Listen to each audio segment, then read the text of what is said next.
y a diferencia de todas las otras ecuaciones que había logrado resolver, esta no tenía solución. Miras el celular y hay varias llamadas de Almagro. Le marcas enseguida y él ni siquiera saluda, sino que te dice a bocajarro: necesito verlo con urgencia. Con tal de que no sea para detenerme. Esto se complica cada vez más, Molina. Venga a la comisaría a verme, por favor. Voy para allá. Te pones la chaqueta, coges las llaves de la casa y sales corriendo en busca de la estación más cerca.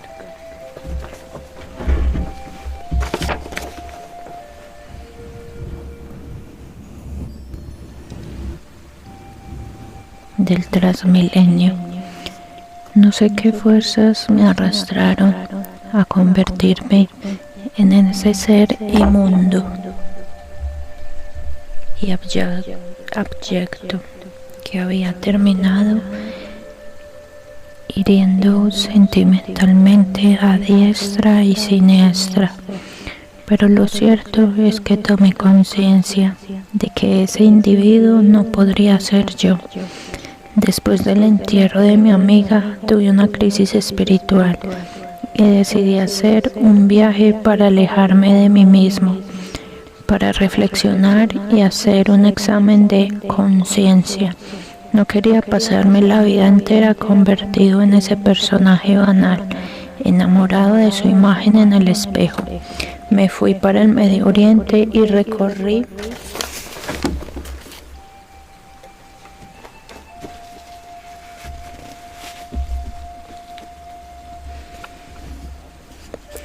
la Jerusalén antigua, pensando una y otra vez en su vida, en sus palabras, en sus obras.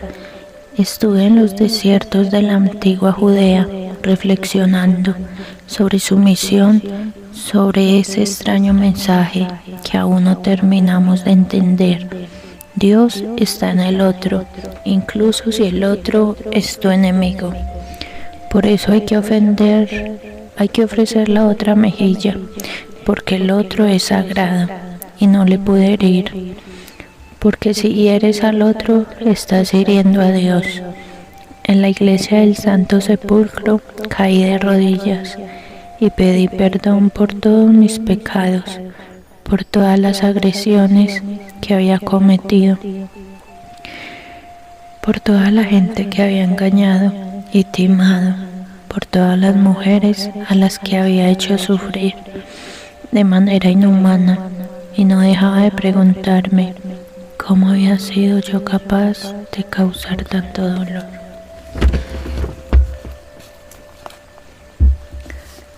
Las noticias internacionales hablaban de migraciones diarias desde los países de África hacia Europa, a través del Mediterráneo, gente que cruzaba las montañas y los desiertos en busca de un futuro mejor para ellos y sus hijos.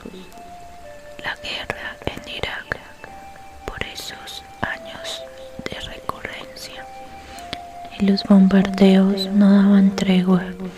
Varios partidos políticos europeos se oponían a que tantos inmigrantes entraran de manera grupal, sin documentación en regla.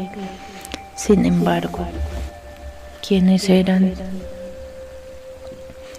sin tener claro su pasado judicial, y los enviaban a campos de refugios, a míseras carpas donde no solo tenían que aguantar hambre y sed, sino además frío y enfermedades producidas por las bajas temperaturas en el invierno y por las oleadas de calor en el verano. Y no dejaba de preguntarse por qué es tan fácil poner a Dios en las alturas, allá en las nubes, lejos de nosotros. Y la respuesta no era difícil, porque de ese modo no tenemos que hacer mayor esfuerzo en nuestra fe. Lo complejo es entender que Dios está en el tendero, en la barrendera, en mi vecino, e inclinarme ante Él todos los días. Los difíciles es acoger a los refugiados en nuestras casas y brindarles un techo y una comida. En mis largas caminadas por la Tierra Santa pensé una y otra vez en esa extraña escena en la que Jesús se encuentra con un poseso a la salida de un cementerio, un hombre que viene atormentado por demonios. La cita bíblica dice así: en aquel tiempo Jesús y sus discípulos llegaron a otro lado del mar, a la región de los Gerasenos. Apenas saltó de la barca, vino a su encuentro de entre los sepulcros un hombre con espíritu inmundo que moraba en los sepulcros y a quien nadie podía ya tenerle atado, ni siquiera con cadenas, pues muchas veces le habían atado con grilletes y cadenas, pero él había roto las cadenas y destrozaba los grilletes, y nadie podía dominarle, y siempre, noche y día, andaba entre los sepulcros y por los montes, dando gritos e hiriéndose con piedra. Al ver de lejos a Jesús, corrió y se postró ante él y gritó con una gran voz: ¿qué tengo yo contigo, Jesús, Hijo de Dios Altísimo? Te conjuro por Dios que no me atormentes. Es que él le había dicho: espíritu inmundo, sal de este hombre. Y le preguntó: ¿cuál es tu nombre? Y le contestó: mi nombre es Legión, porque somos muchos. Y le suplicaba con insistencia que no lo echara fuera de la región. Había allí una gran piarra de puercos que pasían al pie del monte, y le suplicaron: envíanos a los puercos para que entremos en ellos. Y se los permitió. Entonces los espíritus inmundos salieron y entraron en los puercos, y la piara, unos 2000, se arrojó al mar de lo alto del precipicio y se fueron ahogando en el mar. Los barqueros huyeron y lo contaron por la ciudad y por las aldeas, y salió la gente a ver qué era lo que había ocurrido. Llegan donde Jesús y ven al endemoniado, al que había tenido la legión, sentado, vestido y en su sano juicio, y se llenaron de temor. Los que lo habrían visto les contaron lo ocurrido al endemoniado y lo de los puercos. Entonces comenzaron a rogarle que se alejara de su término, y al subir a la barca, el que había estado endemoniado le pedía estar con él, pero no se lo concedió, sino que le dijo: vete a tu casa, donde los tuyos, y cuéntales lo que el Señor ha hecho contigo y que ha tenido compasión de ti. Él se fue y empezó a proclamar por la Decápolis todo lo que Jesús había hecho con él, y todos quedaron maravillados. Qué curioso, el demonio no es una entidad, sino una pluralidad, una multiplicidad que ronda el éter y que está en busca de cuerpos para encarnar, para poder existir. ¿De dónde viene esa legión? ¿En qué dimensión se encuentra? ¿Y cómo hace para pasar desde ese otro lado a este, donde nos encontramos nosotros? ¿Dónde está esa realidad demoníaca que de un momento a otro abandona su estado y nos busca a nosotros? Seres con cuerpo, seres tridimensionales, para poder existir de verdad y tener manos, brazos, labios. No dejamos de llamarme la atención también aquello de enviar a los demonios a que se introdujeran en la piara de cerdos y que luego los encargados de los animales sintieran tanto miedo como para pedirles tanto al poseso como a Jesús que por favor se fueran del lugar. No era algo parecido a lo que había sucedido aquella noche en casa de Ignacio, cuando de pronto esa entidad que habló en plural entró al cuerpo y nos indicó que ese hombre ya no estaba allí, sino en otra parte. Y no me había dicho el sacerdote después del suicidio de Mateo Sánchez: los malignos nos acechan y se alimentan de nuestra desgracia, de nuestra miseria, y nadie nos advierte de su presencia.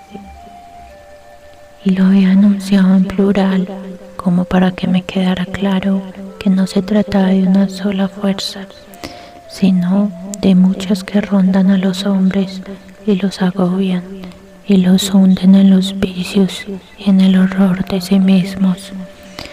Recordé de la misma manera que había visto a ciertas personas nubladas por energías misteriosas e indescifrables. También mi rostro en el espejo me indicaba que estaba siendo vigilado, acechado por algo o alguien que no sabía de dónde provenía. Cuando me tropezaba mi imagen en la vitrina de algún almacén o en el espejo de mi apartamento en la mañana, cuando me estaba afectando, había algo en mi augura que presagiaba un destino funesto. Sería capaz de modificarlo, de escapar de las trampas que me iban a poner a lo largo del camino. También había una pregunta que me rondaba la cabeza de día y de noche: si Jesús se había desaparecido desde los 12 años hasta los 30, donde había estado. No era posible que un hombre de semejante dimensión, un hombre que estaba llamado a cambiar el rumbo de la humanidad, se hubiera quedado cortando tablas y poniendo clavos en la carpintería de su padre, de José. No, seguramente había tenido contacto con otras culturas, con otras civilizaciones, hasta que finalmente se sintió preparado y regresó a su tierra natal para predicar, para enfrentarse a los poderes establecidos y morir en la cruz, que era su destino inevitable. Algunos estudios del tema aseguraban que había estado en Egipto y que había leído a los griegos y se había nutrido de ellos. Otros hablaban de los esenios y varios profesores ingleses afirmaban que había estado en la India y que allí había conocido y practicado la filosofía budista. El desprendimiento, el desapego, el no ego. Esta última hipótesis me pareció verosímil, porque en las palabras de Jesús se respiraba el mismo aire que en las palabras de Buda: deja atrás todo, no te aferres, libérate de la peor carga de todas, tú mismo. Así que me fui para la India y me inscribí en un ashrama en las afueras de Calcuta. Estuve durante 6 meses meditando y leyendo textos budistas y cristianos primitivos. Necesitaba abandonar y ahondar, ir más allá de las apariencias. En realidad, las claves de la materia ya no me interesaban tanto. No quería jugar a ser Dios, me interesaba profundamente el espíritu. ¿Cómo resolver ese extraño dolor de existir, de ser un hombre? Aprendí a salir de mí, a verme desde afuera, a no identificarme con mis gustos ni mis efectos. ni mis afectos, emociones, ni ideas. Las largas jornadas de meditación me enseñaron a superar eso que llamamos identidad. Descubrí también que la medicina y la religión tenían un tronco común, un origen compartido al comienzo de la humanidad, y que en realidad seguía buscando lo mismo, lo que había anhelado desde el comienzo de mi carrera. Por eso, un chamán es el médico y el sacerdote de la tribu al mismo tiempo. Se encargaba de la salud de los cuerpos y del espíritu, cuyos entrecruzamientos son infinitos. De Calcuta me desplacé hasta Cachemira, al norte en la frontera con Pakistán, porque ahí una vieja leyenda que había que Jesús, después de sobrevivir a la crucifixión, terminó sus días predicando en esa región de la India. Incluso existe una tumba de un hombre que muestra en sus pies, a sus manos, los signos de la cruz, esa imagen de Jerusalén, anciano y barbado, predicando muy cerca al Himalaya. Me parecía de una belleza estremecedora. Pasé cerca de 3 semanas en Cachemira y, en efecto, visité lo que muchos cristianos orientales consideraban la tumba de Jesús. Iba a orar casi todos los días allí y me preguntaba qué hacer con mi vida, cómo ponerla de manera debida al servicio de una causa mayor, de algo que justificara mi paso por este mundo. Hablé con varios de los sacerdotes de la zona. Entre ellos conocí a un español que llevaba 20 años viviendo en distancia. Muchas ciudades y pueblos de la India. Le pedí que me confesara y le conté todos mis tormentos y mis pasados tan siniestros.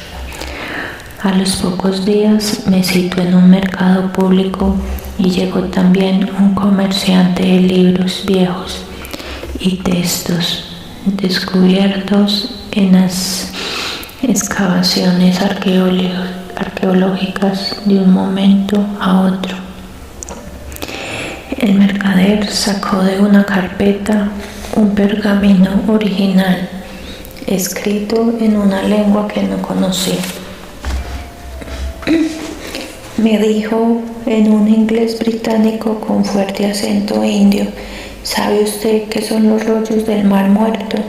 Más o menos, son unos textos religiosos muy antiguos que encontraron en Egipto y que hablaban de escenas e historias que tienen que ver con Jesús. Son textos no canónicos, escritos, que la Iglesia no ha querido reconocer, porque muchos de ellos echan por tierra la imagen y la biografía de Jesús de Nazaret. El hombre abrió entonces el manuscrito y me explicó: este es uno de esos textos, se llama el Libro de los Demonios y hace alusión a los 40 días que el Hijo de Dios permaneció en el desierto, combatiendo contra los espíritus del mal. ¿En qué idioma está?, pregunté, sin atreverme a poner mis manos sobre el pergamino para no contaminarlo ni dañarlo. En arameo. Este habla de una raza de seres que están en otra dimensión, de ángeles regenerados y caídos que anhelan entrar en los cuerpos de los hombres para poder entregarse a la lujuria, a las bacanales, para comer a su antojo, para experimentar el poder, la riqueza y toda la gama posible de los vicios. No puede ser, dije, asombrado de ver ese libro original.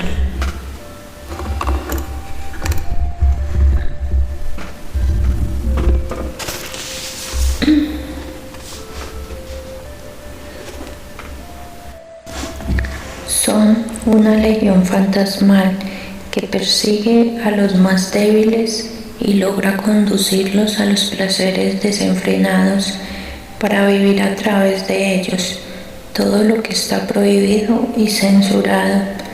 Yo soy legión.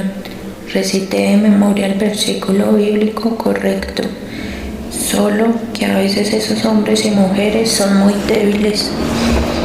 Y entonces estos seres que habitan en una realidad intangible los expulsan de sus cuerpos y toman el control para poder sentir directamente el inmenso placer de tener un cuerpo.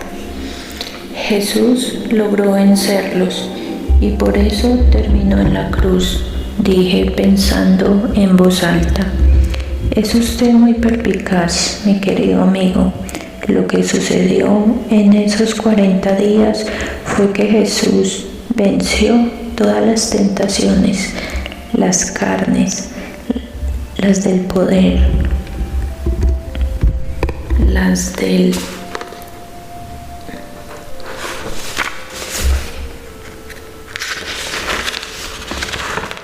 envejecimiento y la egolatría. El precio que tuvo que pagar fue terrible: la soledad, la orfandad total y la peor muerte de todas las humillaciones en la cruz. Increíble, pero no sé por qué tengo el honor de conocer este libro, dije sin entender la situación. El hombre me dio a continuación un precio y me explicó que él no podía ingresar el libro a Europa, donde seguramente lo vendería mucho mejor, porque las autoridades internacionales lo tenían fichado y su seguridad corría peligro. Yo podía comprarlo muy barato, viajar con él sin riesgo de ser detectado y negociarlo con los coleccionistas sin riesgo de ser detectado y negociarlo con los coleccionistas profesionales en Suiza o en Alemania, donde vivían los grandes expertos en este tema. Podrás vivir de por vida sin trabajar con el dinero que gane en esta transacción, me aseguró con una sonrisa ladina.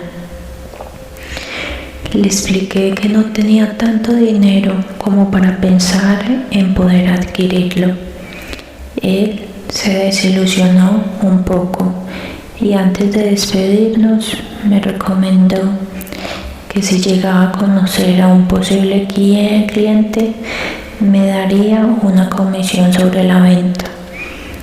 Nos estrechamos la mano y el hombre desapareció por entre los vendedores de té y de aguas aromáticas, de agua de hierbabuena y de jengibre. 2 días después viajé a Nueva Delhi para emprender el retorno a casa. Sentí que ya mi periplo había terminado y que estaba listo para tomar las riendas y de este nuevo sujeto que sería yo mismo de allí en adelante. Cuando regresé al país y a la ciudad ya tenía claro lo que quería.